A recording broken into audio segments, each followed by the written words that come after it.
Hey, what's up guys, Jandy here. Welcome back to my YouTube channel. In today's video, we are moving on to the next episode of our series, which is trying to create a profitable store using saturated product. We are, I think, up to episode 5 now. In the previous video, you saw me create our first campaign for this store. We also talked about how we can find a different interest that other dropshippers are not using. So if you haven't watched that, go ahead and do so. However, let's actually find out if we made our first sales today.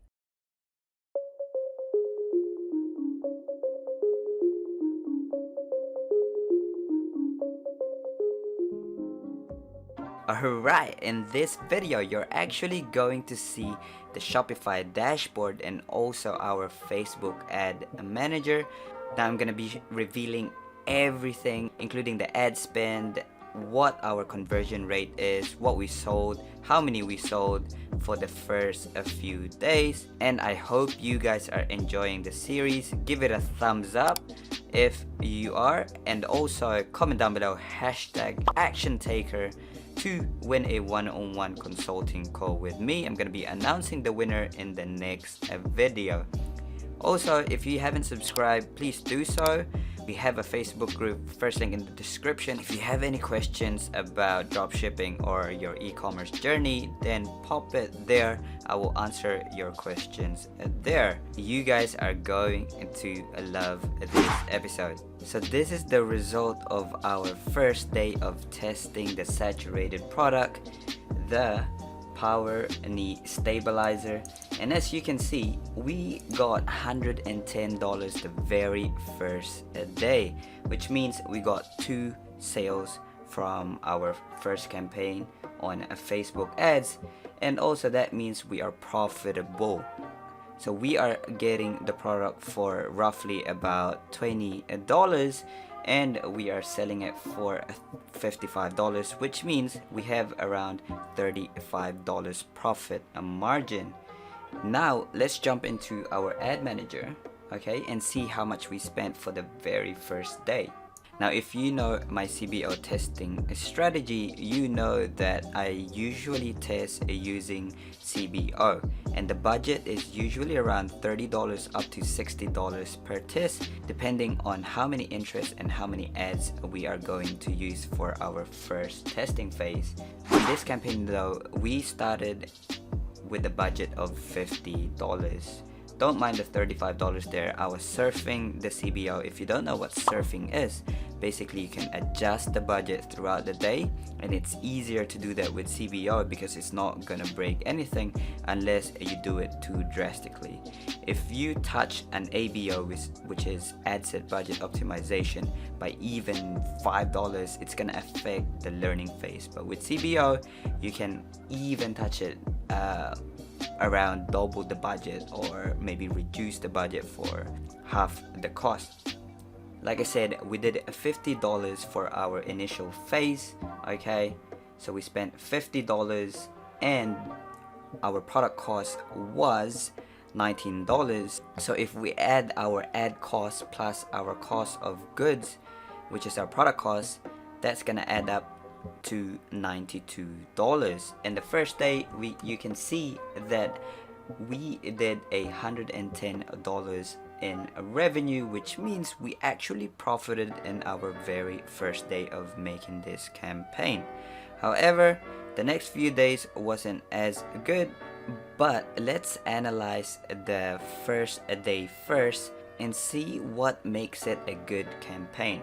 You can see that the CPM is very low. It's under $5. We targeted e-packet countries there, okay?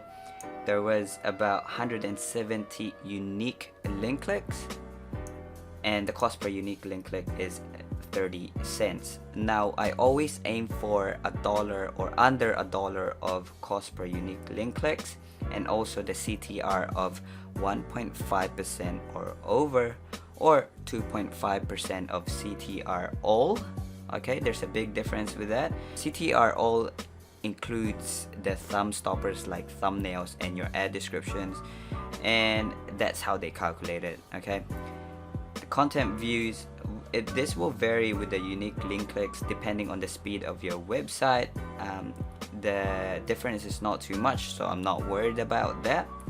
We had about 2 add to carts and 6 initiate checkout. The reason for that is because on our website we had an add to cart and also a buy now button, which takes them straight to the checkout.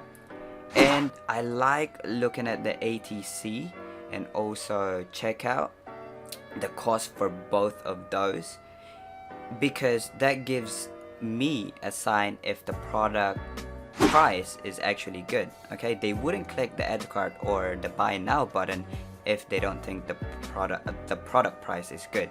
So I think we can even bump up the price, but we'll see later on if we can do that. However, you can see that cost per checkout is $8. That's insanely awesome, and that's a very good sign that this could potentially be a winner, and we're actually off to a good start.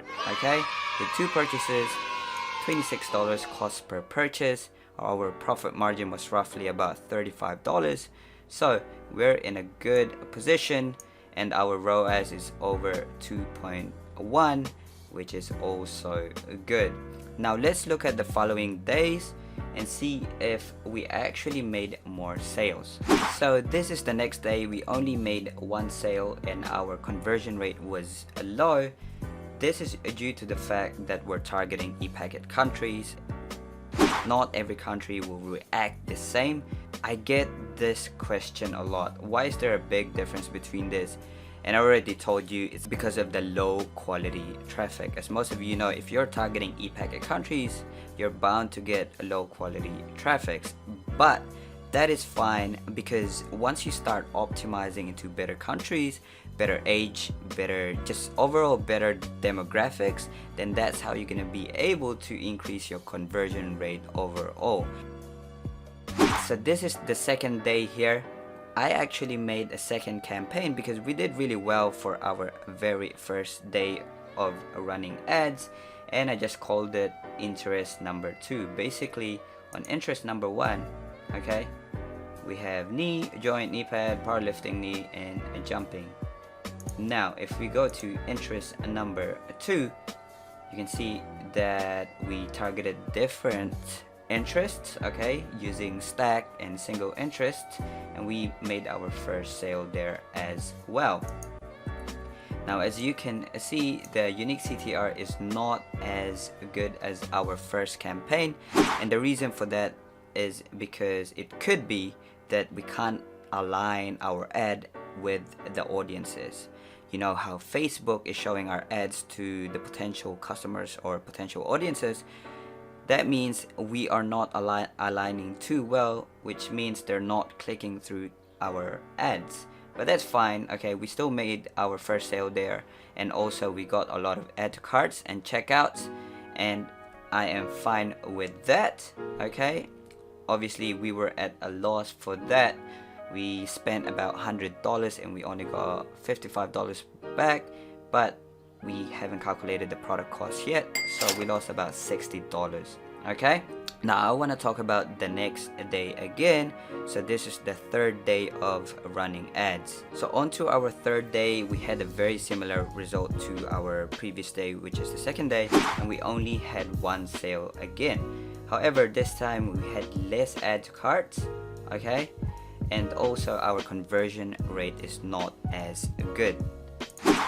Now if we go to our Facebook ad manager, I actually decreased our ad spend for both campaigns to $40. Remember, we started off as $50. Now we are surfing our CBO budget, and we reduced it because we aren't getting as good of a ROAS or cost per purchase as we want. That's why I reduced it $10 less, and the result was similar to our second day, but we had less add to carts and less checkouts. However, we did get 1 sale again, but remember, this is not enough data for us to make a decision if we should just kill the product and move on. So I left it on for another day, and let's find out what happened next. And of course, this is the 4th day of running ads. Now we're actually seeing some tractions and we're actually getting more sales. We got 3 sales this day, and also we had 9 add to carts, and our conversion rate was a bit higher, which is now 2.3%. Okay, now we want to go to our business manager. Now on our business manager, you can see that we got 4 sales. That means a dropshipper must have just triggered our purchase pixel, but that's fine. We know that from our Shopify dashboard we only got 3 sales. And you can see here now that I reduced the budget again for that particular day because we didn't do too well on the 3rd day.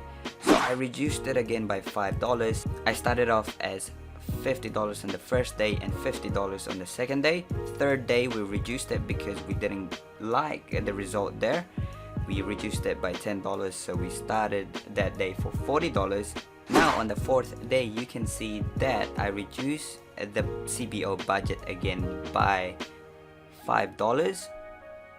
Our daily spend for that was $35 for each campaign, and we spent about $70.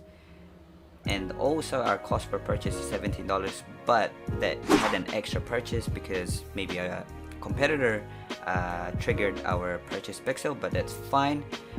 ROAS would be around 2.5, and if we do the maths there, okay, we actually profited roughly about $35.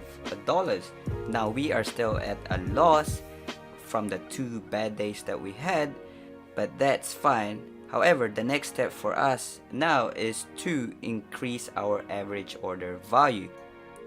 And in the next episode, we are going to try increase our average order value and add some apps that can help us do that. This will ensure that we are maximizing our profit and not leaving any money behind. We're also going to start retargeting those people that added to cart and that viewed our content but didn't purchase. So let's see if we can make more sales.